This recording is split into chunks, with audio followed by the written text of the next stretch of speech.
Welcome and thank you for joining us for today's webinar, ESM, the Revolution of ITSM. My name is Raleigh Gould and I'll be moderating today's event.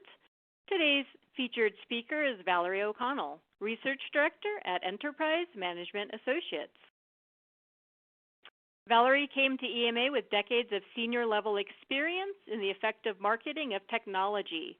She excels at making the value proposition of complex products clear in crowded markets and at equipping sales forces to strike with precision. Today's event is being recorded and you will receive a follow-up email from EMA later today that will include the on-demand playback as well as additional information on this new research report.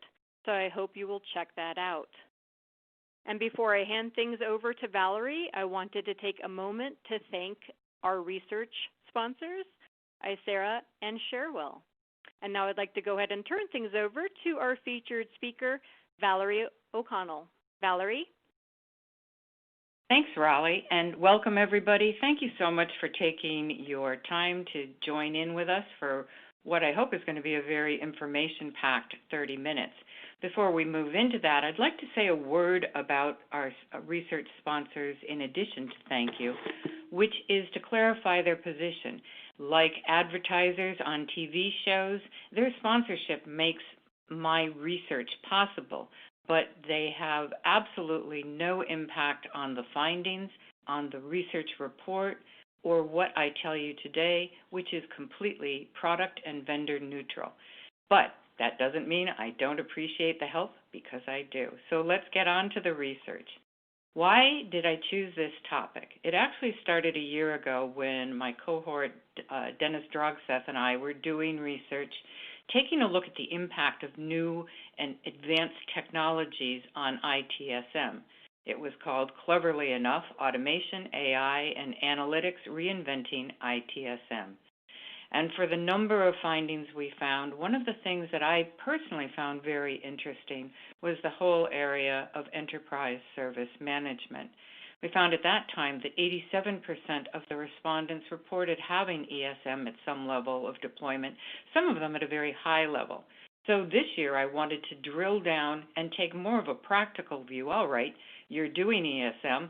Let's see how you're doing it. What are some of the results? And I'm looking at it as both a logical evolutionary extension of ITSM platforms, people's processes, and as a revolutionary outgrowth of the digital transformation culture. So I made up the original revolution.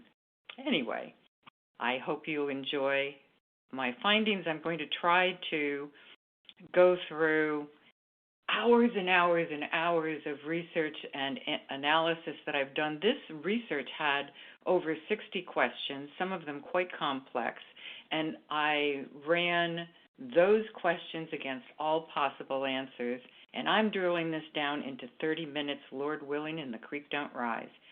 Here's what I quickly hope to cover: the demographics. Since this research looked at ESM from an ITSM perspective, let's take a look at the ITSM context, obviously, major ESM findings, platform considerations. What makes a platform a really good host for ESM? Are there any things that are drawbacks? And the organizational impacts. Obviously, putting this down into 30 minutes, I'm leaving out many of my other favorite children. If you have any further questions or areas of exploration afterwards, please feel free to contact me. I'd really enjoy it. So a quick look at the demographics. It was North America and Europe, no Asia. Because we wanted a strategic vantage point for respondents to be able to talk about ITSM and ESM, we really restricted it to management levels. And you see here the various management levels. We've found in prior research that help desk analysts, although very well informed, tend to have fairly narrow focuses of vision. So we've got a good split along the management spectrum. We asked then, all right, so what are your roles in relationship to ITSM? And you see here that most of it is either direct management or a significant part of the team.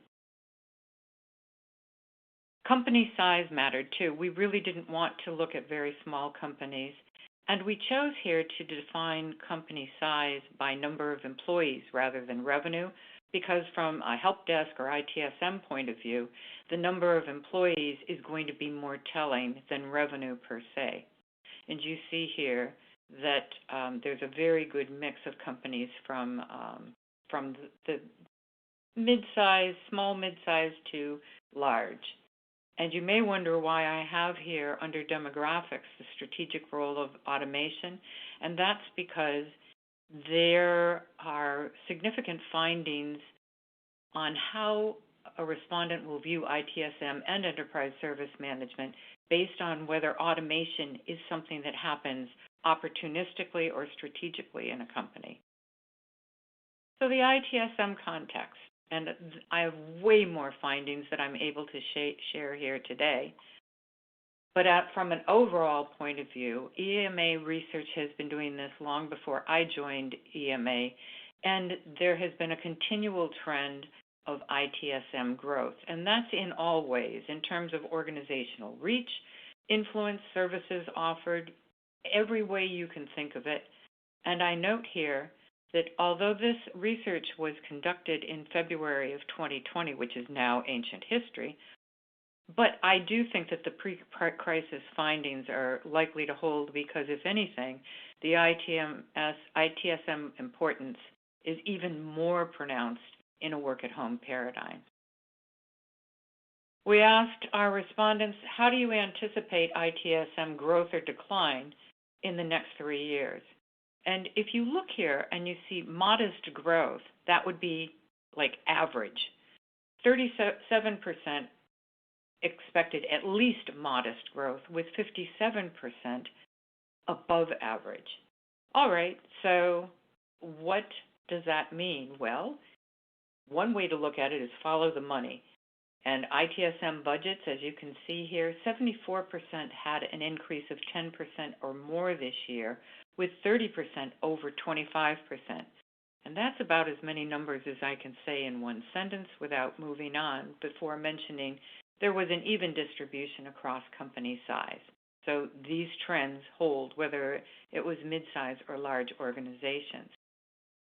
One note I wish I had more time to drill into is that from this research and the research that I've done previously, I've found that the ITSM team size is actually more predictive of overall behavior than company size. And there are a whole bunch of reasons why that might be true. And I also note here that although larger organizations do tend to have larger ITSM teams, there really isn't any absolute correlation between company size and team size. And here's what we came for, ESM findings. And that starts with, what do people in the wild actually call non-IT services that are being supported through ITSM? And if you'll notice that many of the questions that I have referenced here, it doesn't use the phrase ESM because I'm trying not to bias people or to limit their answers by trying to fit into a preconceived notion of what ESM might be. So, non-IT services supported through ITSM. And people were able to choose more than one answer, and as we go through these slides, when you see things that add up to more than 100%, it's not a math challenge on my part, it's because they were allowed more than one response. So you see here that enterprise service management is not an alien term for the respondents, 35% mention it, but by far it's more common for them to refer to what we call enterprise service management services by department name, like HR or facilities management, or by action or process. I've noticed when I'm talking with clients in the field, many of them have a specific name that references their company or their organization. And 28% here responded so, and were offered the opportunity to give us some of those names. I'm not going to go over these because they're not very stirring. Many said that they preferred not to disclose, and I know that that's from experience that many of the portals out in the wild have the names of and the brands of the companies, really a play on the words there. So to disclose the name would also be to remove the cloak of anonymity under which people take these surveys. So they didn't have to. I asked, how long have you been doing ESM from your ITSM platform? And you see here, and this is almost exactly the same as a year ago, 72% have been doing it a year or more, 28% less than a year. And there is a very consistent finding that the more mature ESM is, the more of everything the respondent is likely to select. So capabilities, benefits received, what metrics, the level of service, and that ESM service quality, and this just makes common sense, increases with ESM maturity. The more you do something, the better at it you get. I just have a quick note here that ESM maturity and substantial growth of ITSM are very closely correlated. And that makes sense because, as we'll see, ESM initiatives tend to experience a really high level of success and benefits received and recognized. Well, what does success do? Success breeds success. Success breeds more ESM implementations, and ITSM gets funded increasingly. So, ITSM organizations grow with ESM. Now, don't bother trying to read this eye chart. I'm going to move quickly on to something that drills down into it a little more. The point is that when people could choose as many areas as they wanted, what ESM areas or non-IT areas are being supported, they averaged 7 selections each. But when I said, now you can only choose one that is your primary ESM area, human resources came out on top, and that's no surprise to anybody. Now, the fact that it's 16% of the top choice doesn't mean that all of the rest of them aren't doing HR. They probably are doing HR, but only 16% cited it as their number one. When it came to that primary ESM area, I asked, what level of service are you providing to them? I defined basic as self-service plus, medium, that's virtual agents and chatbots, obviously in addition to self-service, with advanced using automation of complex processes. And you'll see here that it skews far away from basic. Many people are grouped around medium, but also there's a high level that are consider themselves advanced. 79% of the teams that offer advanced ESM services are in the group that sees substantial ITSM growth. Does that make a difference? It does, because that's almost twice the level of those that are offering medium and basic service levels. So, to follow on with that, what capabilities and services do you offer? I'm not going to go through all of these. The list is very consistent and common sense. It starts with self-service portals. Automated cross-departmental workflows are critical. They're almost exactly tied. Dashboards, chatbots, and virtual agents. I wanted to know, all right, you're using ITSM people, processes, and automation in support of ESM. How are you using that platform? And you'll see here that 17% are using the people, processes, and platforms of ITSM pretty much as is.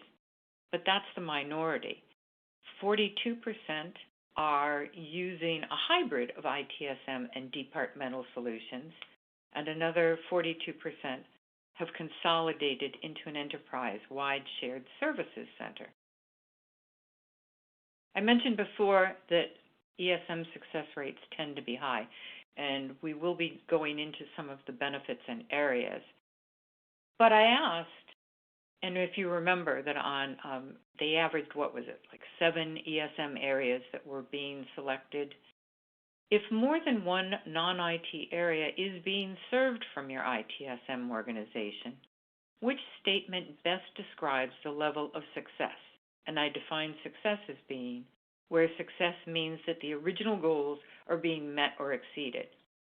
And I say here, for all practical purposes, at least 70% are successful, because 35% state that all are successful, 34% say there are minor differences in success, but still success.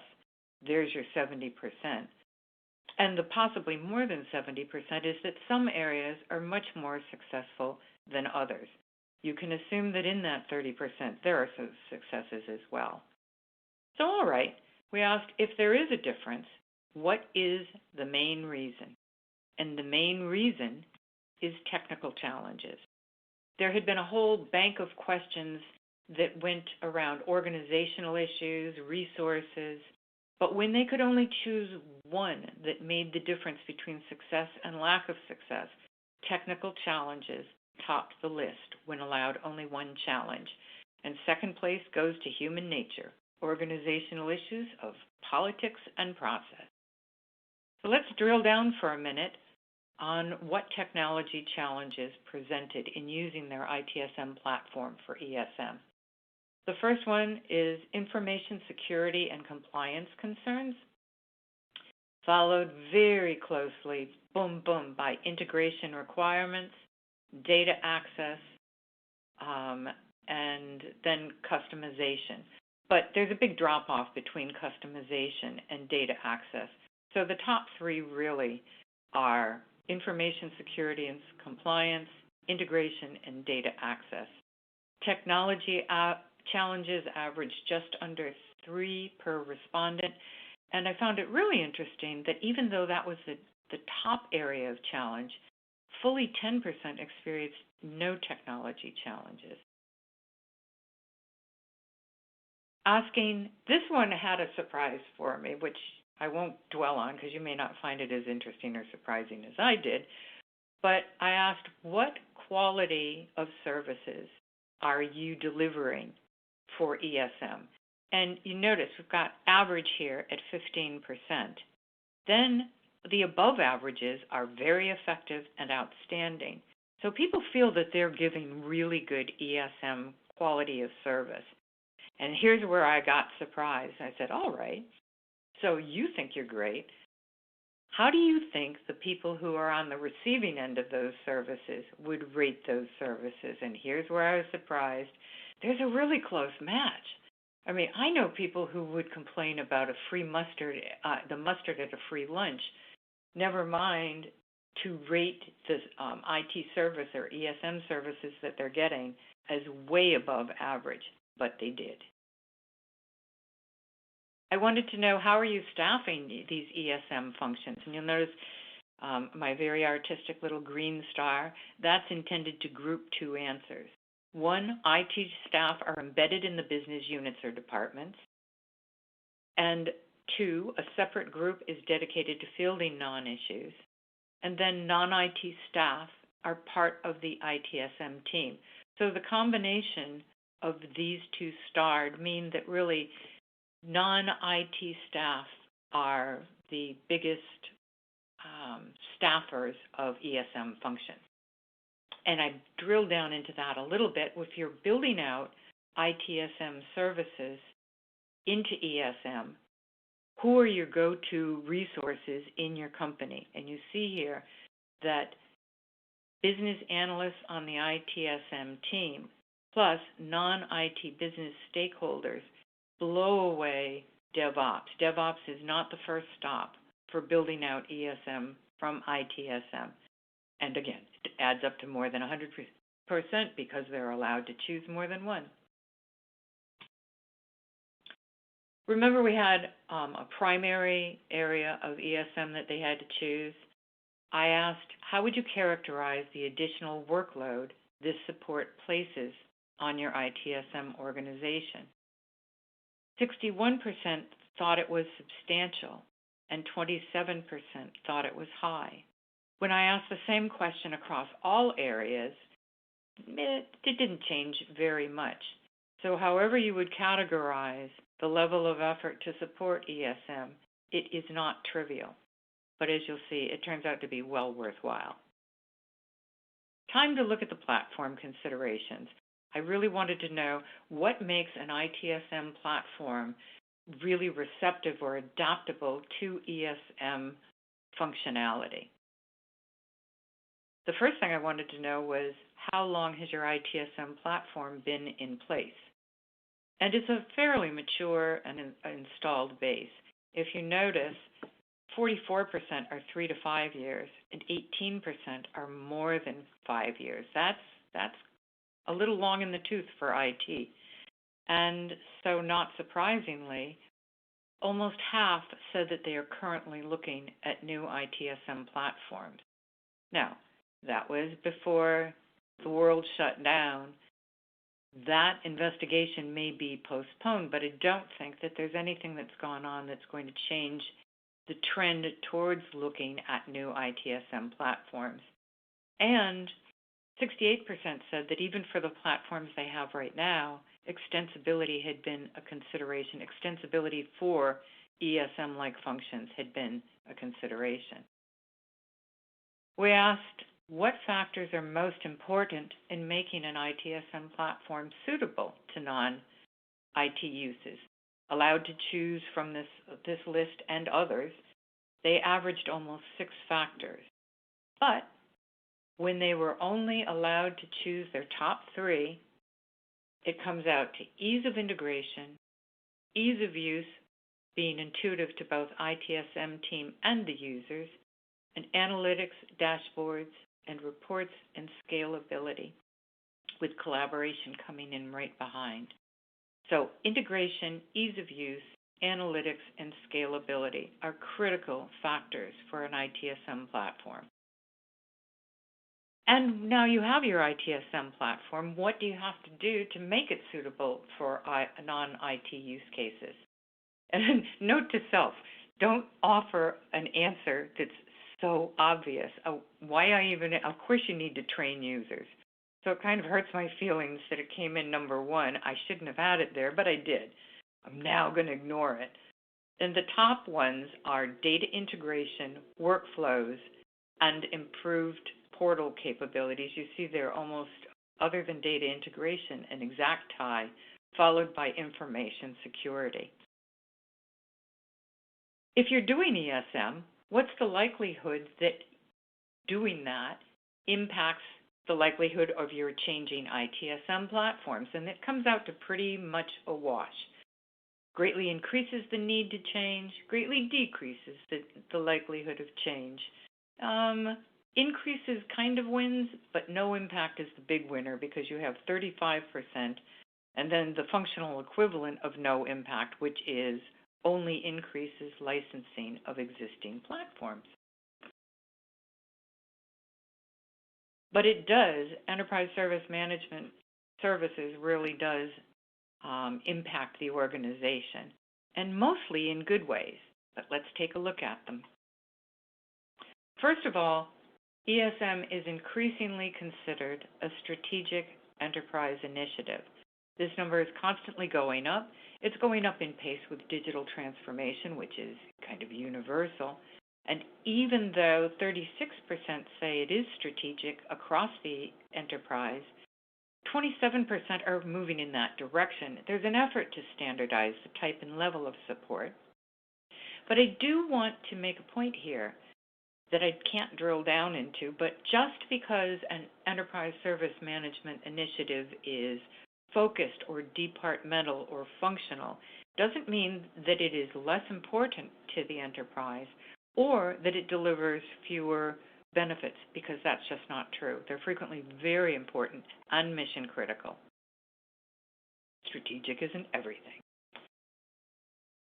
What are the drivers of ESM? Well, we know that it is an executive priority, both CIO and non-IT, for all kinds of reasons, mostly because of the cost effectiveness, the returns, the benefits. But when it comes to actually pushing it out into the enterprise, it is primarily the ITSM team that drives those initiatives. In terms of what is the most senior level that oversees these initiatives, you can see the list here. And notice that the budget ownership maps real closely to that. And that's something we've seen over and over. And increasingly, as solutions of any type cross departmental and boundaries, functional boundaries, the level of oversight has to move up. And with automation efforts in particular, it absolutely has to be a CIO level decision, or you're going to bump into silos of automation, which is really not any better than silos of information. So those are the organizational drivers. What are the business drivers? Well, here we go. There's digital transformation, cost savings and efficiencies, and speed and agility of service, which are, like, you could have guessed those without coming to this webinar. What I also think is interesting, again, we have a little grouping star that I've made up here. Leverage existing IT investments in automation and analytics, and natural extension of ITSM capabilities. Combining those together at 51% makes evolution the leader for the business driver of ESM. Good for everyone, ESM benefits that are received map really well to the benefits sought. Increased budget for ITSM, again, is that success factor. It's not because ESM is costing more, it's because it's extending the reach and the influence and the range of innovative services that ITSM can offer. The top benefits really are wider range of services offered and increased number and types of innovative services. I really shouldn't have asked both of those because they're pretty much the same. And look, people answered the same. It's a high benefit, along with increased cross-functional workflows. That really is enterprise changing. Only 2% said that doing ESM had no organizational impacts. The leader is improved IT business alignment, and from what we saw on the slide before, it makes sense, greater collaboration across functions. And I find it interesting that although increased employee experience is not a prime driver of ESM, it is one of the prime benefits that can result. This is my favorite slide, which I saved for next to last. I asked, both in the previous research and in this, what is the impact of supporting ESM on the relationship between ITSM and IT and the business? Now, if we go here to modest, which we can consider as average at 10%, you can see that although I gave them many, unhappy answers, which almost nobody took up, modest is average. I gave them 3 levels of above average that they could choose. And I find this just like mind-blowing, a full 20% of hardened IT professionals say that the relationship between ITSM and business is transformational from ESM. So this isn't an ESM advertisement, but I think it's really cool that ESM has such a positive impact. So in conclusion, and yay me, I'm coming in at 30 minutes, ESM is mainstream. And although it's mainstream, it's still early because it's growing. And it acts as an accelerant to ITSM growth and influence. Lots of positive benefits for the organization as well as the business. The primary drivers of ESM are digital transformation and executive priorities, with the primary benefits being organizational improvement, cost savings, business efficiencies, and end-user service and experience, an aspect that's really growing in importance in all industries. The returns on ESM investments, this is one reason why C-level folks just love it. Not only are the returns rapid and quantifiable in addition to qualitative, they're recurring and ongoing. They just keep on giving. So ESM is a natural extension of available technologies. ITSM people, platforms, and processes are being used. That's evolutionary. But because the subjective benefits significantly alter and improve the IT business and cross-functional collaboration, the results can be transformative, which make it revolutionary.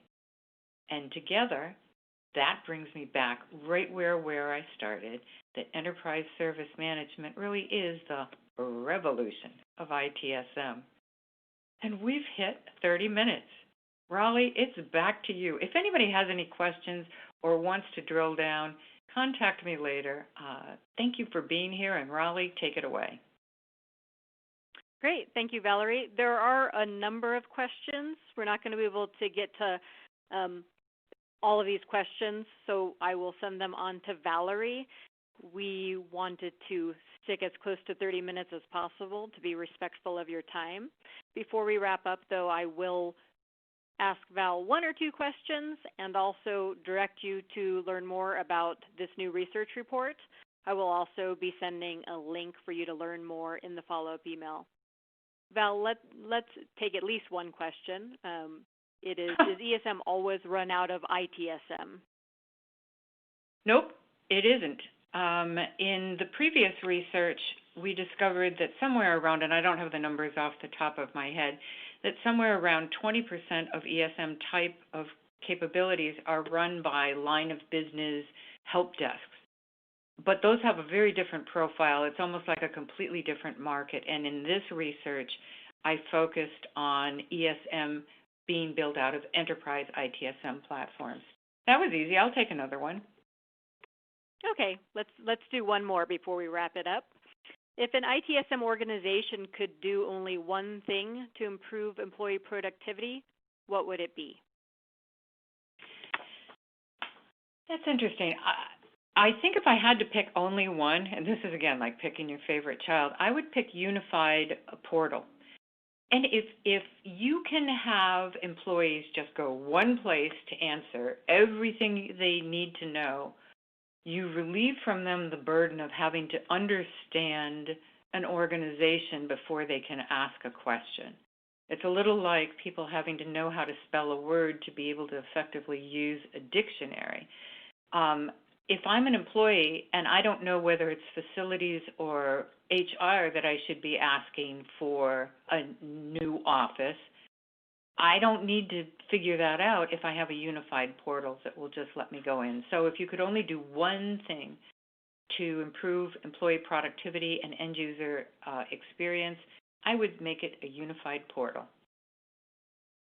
Great insight. Thank you, Valerie. And I wanted to thank everyone for submitting your questions. I will forward those on. And I wanted to thank you for taking time out of your schedule to join us today. I hope that we will see you at a future EMA webinar. Valerie will be hosting another event on June 4th, and I'll provide you more information on that webinar as well. Thanks again for joining us, and enjoy the rest of your day. Thanks, everyone. Bye.